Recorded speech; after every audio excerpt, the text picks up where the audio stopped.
एक बहुत प्यारी एक छोटी सी कथा मैं आपको आज सुनाता हूँ। उसके अंदर एक बार एक पति पत्नी दोनों एक नदी में नाव में घूम रहे होते हैं और नाव में घूमते घूमते अचानक से ना तूफान आ जाता है। बहुत जबरदस्त तूफान आता है और पति को होता है काफी सारा ज्ञान होता है, उसको परमात्मा का आत्मज्ञान होता है, उसको अपनी आत्मा का ज्ञान होता है और उसकी पत्नी को जो है वो किसी चीज का ज्ञान नहीं होता। उसके पति ने अपने जीवन में बहुत सारे उतार चढ़ाव देखे होते हैं। तो वो कहती है जैसे ही जब तूफान आता है तो उसकी नाव जो है वो डामाडोल होना शुरू हो जाती है। ऐसे लगता है कि बस अभी डूब जाएगी और दोनों के दोनों मारे जाएंगे। तो इतने में उसकी पत्नी कहती है कि आपको कोई फर्क नहीं पड़ रहा, तूफान आ रहा है इतना जबरदस्त और जो है आप जो है सोच नहीं रहे हैं कुछ कैसे बचा जाए, हम मर जाएंगे यहाँ पर। तो उसका पति बस वहां से तलवार निकालता है अपनी उसमें से और तलवार निकाल करके उसके गर्दन पे रख देता है। वो कहता है तुझे डर नहीं लग रहा कि मैं तेरी गर्दन काट दूं? तो वो कहती है मैं मुझे क्यों डर लगेगा, मुझे पता है आप मुझसे प्यार करते हो और तलवार तो आपके हाथ में है, आप मुझे क्यों मारोगे, है ना। तो वो कहता है देख जिस प्रकार तलवार मेरे हाथ में है उसी तरह ये तूफान जो है वो ईश्वर के हाथ में है और अगर उसने हमें यहाँ डुबाना है ना तो हम अपने आप यहाँ आएंगे और हमारी यहीं पर मृत्यु होगी। इसलिए जो चीज है ही ईश्वर के हाथ में तो उसके लिए डरना कैसा। और हम लोग जब भी कहीं ऐसे कोई ट्रैवलिंग करते हैं और बहुत सारे तरह तरह के नेगेटिव विचार हम अपने मन के अंदर बिठा लेते हैं और डरते रहते हैं कि हाय मर ना जाए। मृत्यु का इतना डर हमारे अंदर होता है। मृत्यु का डर नहीं होना चाहिए, ये विश्वास हमारे अंदर ये बैठा होना चाहिए कि मृत्यु एक अटल सत्य है, ये कभी भी आ सकती है और जिस दिन आनी है तो आनी है, उस दिन कोई रोक नहीं सकता उसको ना। तो उससे डरना क्यों है, डरना नहीं चाहिए। और डर खत्म कैसे होगा, जब आप साधना करते हो, जब आप ध्यान करते हो तो आपके भीतर आपके मन की जो स्थिति है वो ऐसी हो जाती है, आपके जो विचार हैं उनकी जो विचारों की जो गति होती है, जो एक होता है ना नकारात्मक विचार हमारे बिल्कुल आते चले जाते हैं, वो रुकते ही नहीं है। और कोई भी चीज के लिए हम सोचते हैं तो हमें लगता है कि यार इस कारण से मेरी मृत्यु ना हो जाए। हम किसी की मृत्यु देखते हैं तो हम उस इंसिडेंट के प्रति कितना डरने लग जाते हैं, वो एक डर हमारे अंदर बैठ जाता है। जब हमारा नाभि चक्र मजबूत होगा तो हमारे को इस प्रकार के विचार जो है वो नहीं आएंगे और हम जो है बुरे विचारों से हम बचेंगे। तो इस तरीके से हम अपने इस नकारात्मक विचारों से मुक्ति पा सकते हैं। परंतु फिर भी जीवन में हर पल एक पॉजिटिव ऊर्जा हमारे अंदर बनी रहे, उसके लिए हमें क्या करना है, उसके लिए एक शब्द को आप पकड़ लो। एक शब्द हमेशा आपको याद रखना है जो आपको अपने जीवन की हर एक समस्या से बाहर निकाल के रखेगा। आपको किसी बड़े से बड़े चीज भी आपके जीवन में आएगी ना तो आपको ये शब्द याद रखना है। कोई किसी के जीवन में दुख आ जाता है, कोई फाइनेंशियल किसी को लॉस हो जाता है, कोई जीवन में वो बहुत बड़ी मेहनत कर रहा था कई सालों से और एंड वक्त पे उसका वो काम बिगड़ गया। इस शब्द को याद रखना, उस शब्द का नाम है मृत्यु। कि ये याद रखना कि कुछ सालों के बाद तो मैंने चले जाना है इस संसार से, तो मैं यहाँ आया हूँ, थोड़े सालों के लिए आया हूँ और ये जो भी मैंने बनाया था, किसी का बड़ा महल बना हुआ था वो डूब गया बैंक लोन में या कुछ भी ऐसा हो गया, सब खत्म हो गया। सिर्फ वो ये भाव अपने भीतर धारण कर ले कि एक दिन तो वैसे भी ये मेरे हाथ से जाना था, मैंने जितनी भी संपत्ति इकट्ठी करी एक दिन तो मेरे वैसे ही ये चली जानी थी, क्यों आज चली गई तो क्या हो गया। और मेरे जब जीते जी चली गई है तो मैं उसके वियोग को देखकर उसके ऊपर साधना भी कर सकता हूँ। और मरने के बाद तो आप सोचो कि आत्मा की गति क्या होती है। मान लो किसी का अपना प्रियजन, कोई किसी का बच्चा गुजर जाता है, किसी की माता पिता की मृत्यु हो जाती है, कुछ भी हो जाता है, कोई प्रियजन संसार छोड़ करके चला जाता है तो उस वक्त एक भयंकर दुख व्यक्ति को घेर लेता है। अब उसके पास ये परमात्मा ने उसको एक समय दिया है कि अब आप अपने इस दुख को साक्षी भाव से देखो और इसको देखो कि ये आपके जीते जी चला गया। ये आपने एकत्रित किया था, बहुत समय तक आपने मेहनत की थी, तब जाके ये रिश्ते नाते बैंक बैलेंस परिवार प्रॉपर्टी ये सब आपने बनाया। और अगर आपके जीते जी वो चीज आपसे दूर चली गई है, छिन गई है आपसे, तो आप सोचो कि एक दिन तो ये छिननी ही है, मृत्यु तो आनी है और उस दिन ये सब कुछ चला जाना है हमारे हाथ से। और अगर जीते जी अगर हमारे को ऐसा कोई मौका मिल गया है तो उसमें आप देखो उसको साक्षी भाव से कि हाँ ये चीज एक दिन जानी थी, ये आज ही चलेगी, उस पीड़ा को आज ही भोगो। उसको देखो कि क्या पीड़ा हो रही है, कौन है जो ये पीड़ा को भुगत रहा है, कौन है जो इसको देख रहा है। जो हमारे भीतर जो चेतना बैठी है वो चेतना ही तो है ये जो सारे दुख सुख जो झेल रही है। शरीर तो एक दिन हमारा भी मिट्टी से बना है, शरीर तो हमारा भी एक दिन मरने वाला है, इसमें कोई संदेह नहीं। परंतु ये शब्द मृत्यु हमें याद रखना है कि मृत्यु एक ऐसा शब्द है जो हमारे जीवन में एक दिन घटनी है और ये आनी है, इसको कोई रोक नहीं सकता। जो भी मेरा है, जितना कुछ मैंने अपना समझा हुआ है, वो सब का सब एक दिन चला जाना है। जितना मैंने इकट्ठा किया है, चाहे कोई अंबानी है, चाहे कोई टाटा बिरला है, चाहे कितना बड़ा व्यक्ति है संसार का, कितना बड़ा कोई फिल्म स्टार है, कितने उसकी फैन फॉलोइंग है, कितना कुछ भी उसके पास क्यों ना हो, उसके भीतर एक भाव रोज होना चाहिए। हर क्षण, हर सेकंड उसके मन में एक भाव होना चाहिए कि ये जो है ना, एक दिन मेरा खत्म होने जाना है, खत्म होना ही है, ये रुकना ही नहीं है। अब कोई व्यक्ति आपके सामने आता है, बड़ा अहंकार दिखाता है आपको, है ना, मेरे पास ये है, मेरे पास तेरी औकात क्या है, ऐसे लोग बोल देते हैं एक दूसरे को आपस में, और बड़ा छोटे बड़े का बड़ी मान बढ़ाई होती है। मैं कोई बहुत बड़े पद पर हूँ, मैं प्रधानमंत्री हूँ, मैं ये हूँ, मैं एसपी हूँ, मैं डीएसपी हूँ, मैं कोई कमिश्नर हूँ, मैं कोई इनकम टैक्स ऑफिसर हूँ, मैं कुछ भी हूँ। उनको अपने पद का बड़ा घमंड हो जाता है। उनको ये भूले रहते हैं ना कि हमें ये सब एक दिन हमारा छिन जाएगा और हमारी लाश पड़ी होगी दो कौड़ी के एक कचरे की तरह, एक मिट्टी के जो शमशान में जल रही होगी, उसकी क्या वैल्यू रह जाएगी। लकड़ियों में हमारे शरीर की गति होनी है, ये हमें अंदर से इस बात का बोध होना चाहिए। रोज आपको जब भी समय लगे आप शमशान में जाएं, शमशान में जाकर वहां एक शिव जी का मंदिर होता है, वहां जाकर आप बैठें, वहां मुर्दे आते हैं, आप उनको देखो बड़े ध्यान से।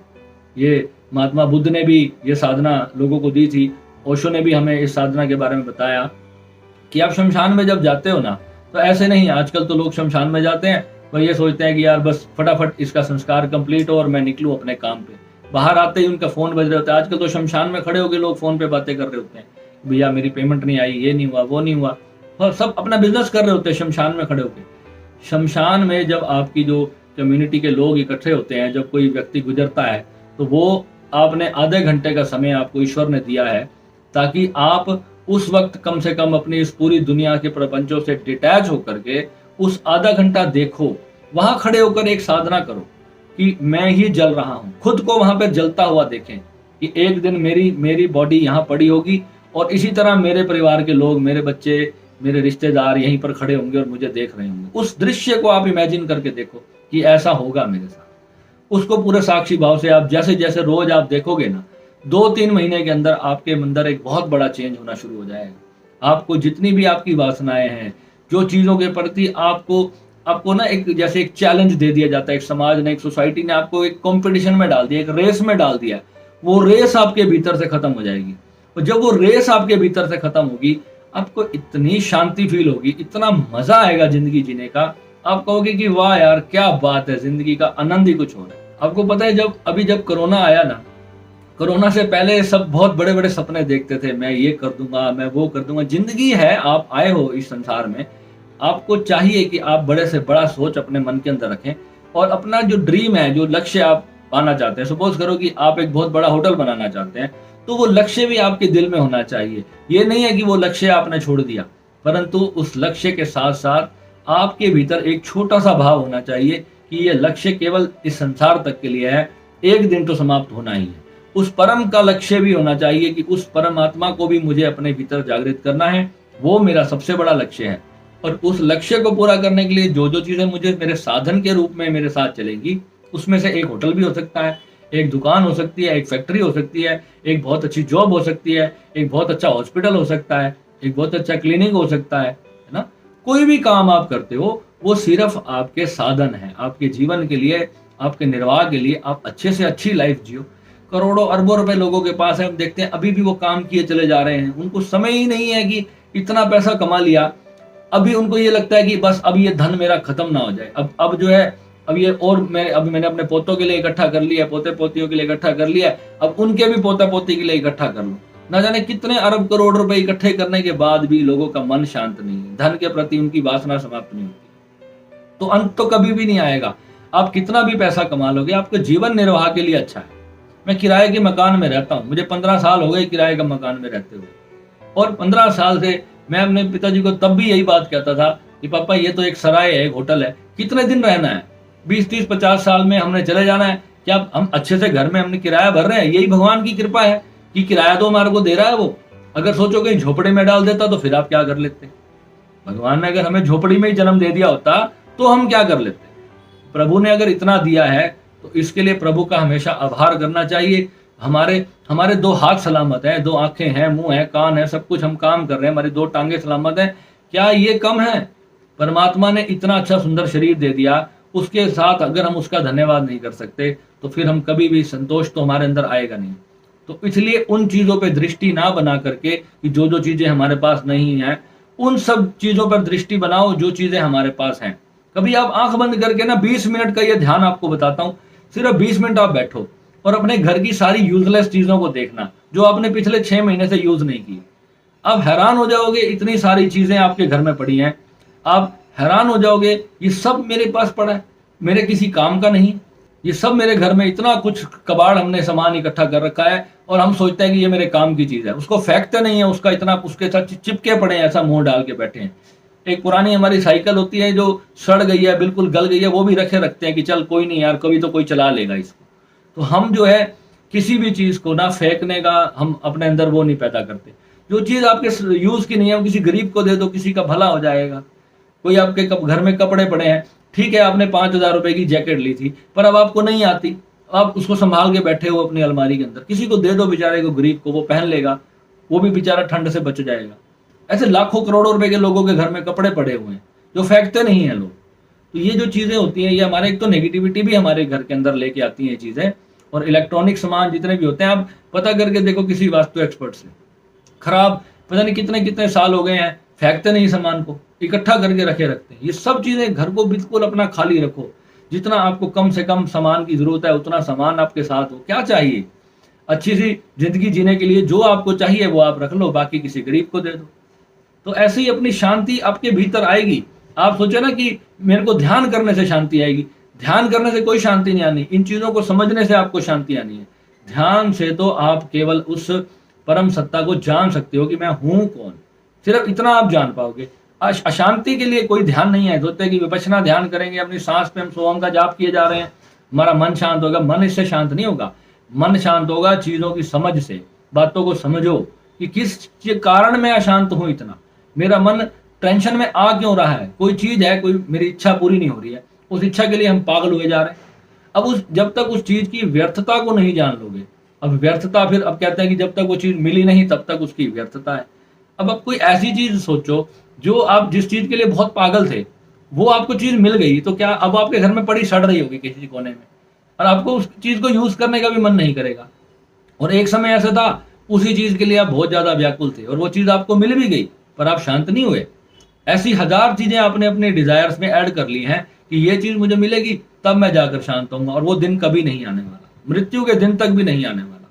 तो इसलिए दोस्तों इस चीज को समझो और एक ही शब्द पकड़ लो, मृत्यु अटल है। सिर्फ इतनी ही बोध को अपने अंदर रखना है कि मृत्यु के बाद एक दिन ये सारा कुछ यहीं पड़ा धरा रह जाएगा।